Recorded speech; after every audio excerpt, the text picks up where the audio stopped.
Nearly 50 years ago, 11 Episcopal Church female deacons were ordained priests on July 29, 1974, at the Church of the Advocate over in Philadelphia.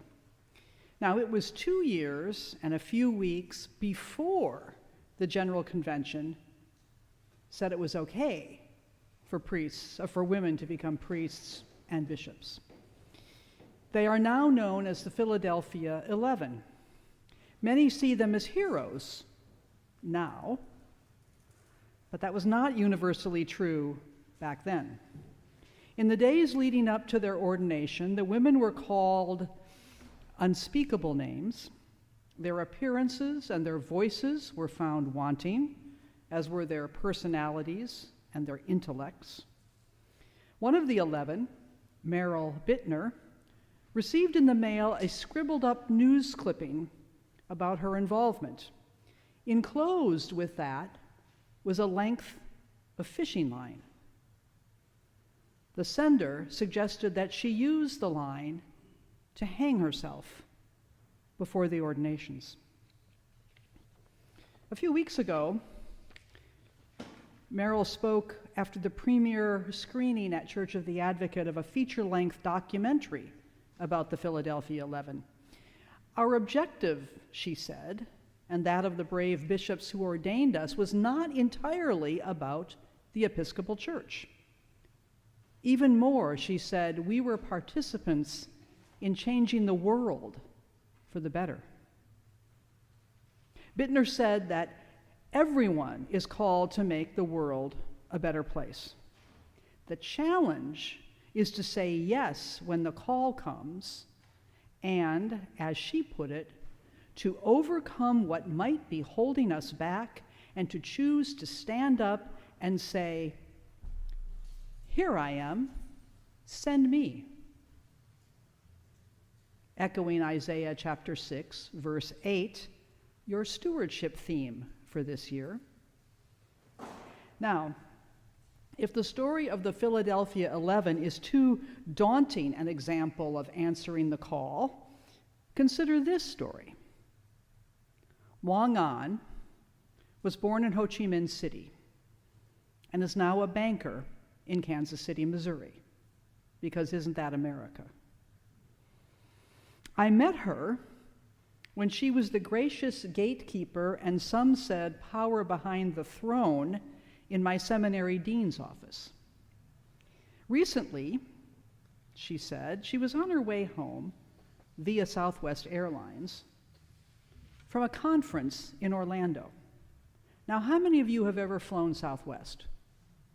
Okay, a few of you. But for the uninitiated, you need to know how Southwest boards its planes to understand this story. It has a unique system. You board in one of three groups, A, B, or C, with a number 1 to 60. When your group is called, you line up at the gate in numerical order and board that way. It works. It even works in Newark. I mean, to me, that's an example of the kingdom come. But anyway. After Wang An had settled into her A group seat, she saw parents with 2 kids under the age of 10 searching for seats. They had boarded in group C after 120 people had had their pick of seats. They were loaded down with Disney souvenirs. And it looked like they were all going to have to sit in different rows by themselves in middle seats.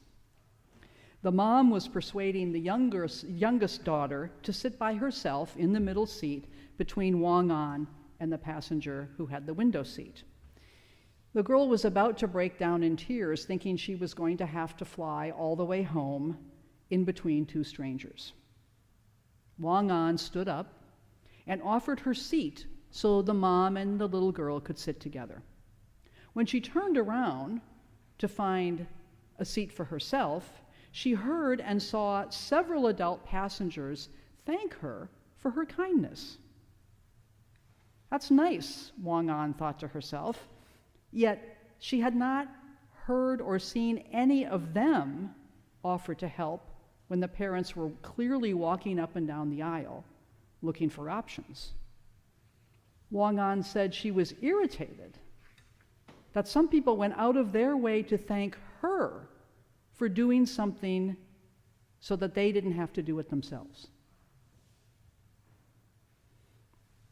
In the large and in the small calls, we are called to put ourselves out there. In the Rite One Eucharistic prayer that we will use in just a few minutes, Father Dirk will say, "And here we present unto you ourselves, our souls and bodies." In other words, here I am, send me. With God's help, we can answer the call, no matter how small or no matter how risky. Now, all of you here at St. Peter's know about taking risks and relying on God's help. You took a big risk with the Crossroads building. A big risk. Instead of resting on your 300-year-old plus laurels here at the crossroads of Freehold, you envisioned a new way to be the stewards of this property and stewards of your reputation in this community, your history in this community. You chose to reach out to the community in new ways. Now, stewardship season asks us to take another risk. It's about those pledge cards you're soon going to get in the mail.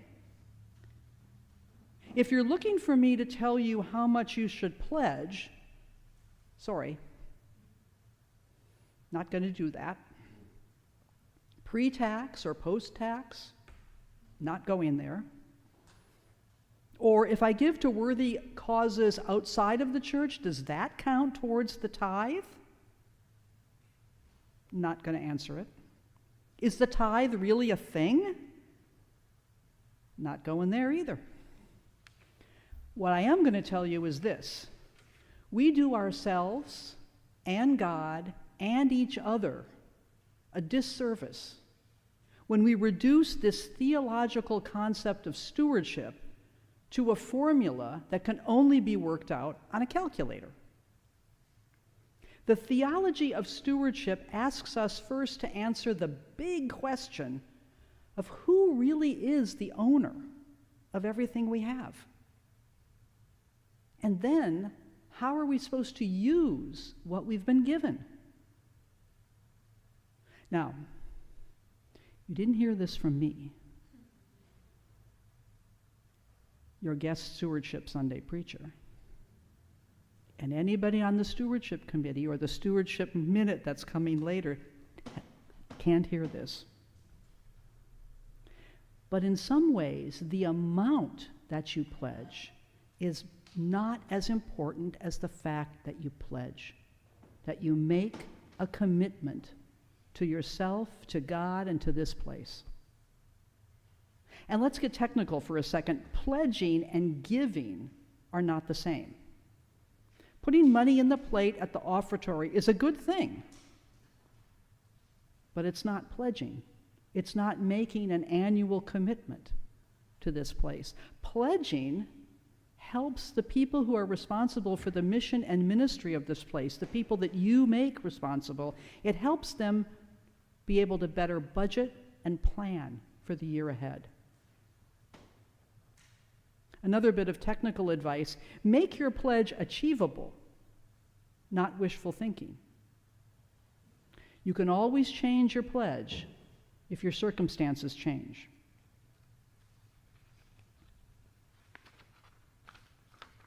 And pledging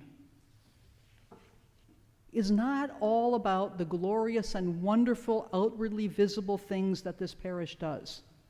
Pledging is also about helping the mundane. The electric bill, the gas bill, the sewer bill, the insurance bill, the maintenance costs, the salaries. They too enable this place to be here, to spread the kingdom of God in Freehold and in Western Monmouth. And pledging to the church is more than paying dues or contributing to a good cause. It's about being like those first believers who pooled their goods for their new community, like the church in Thessalonica that we heard Donna read about just now. Those people did not know exactly what they were building, but they trusted their instinct to take care of each other and use the gifts that God had given them. To do what Jesus told the Pharisees to do this morning: give to God the things that are God's. The people who came before you built St. Peter's and took care of it so that it would be here for you and for Freehold. They didn't know what Freehold was going to look like, but they were staunch supporters. Now, no doubt at times they too struggled with how much could they give. Could they make that kind of a commitment every year? Think of the challenges those people faced. The Revolution, the Civil War, 2 world wars, the Depression, countless recessions, more than one pandemic, not to mention changes in their personal circumstances. But they made their commitment, and they honored it, and here we are this morning. So be like them. Echo their responses, answer the call, and give generously of your time and of your talent, and yes, of the treasure that God has given you.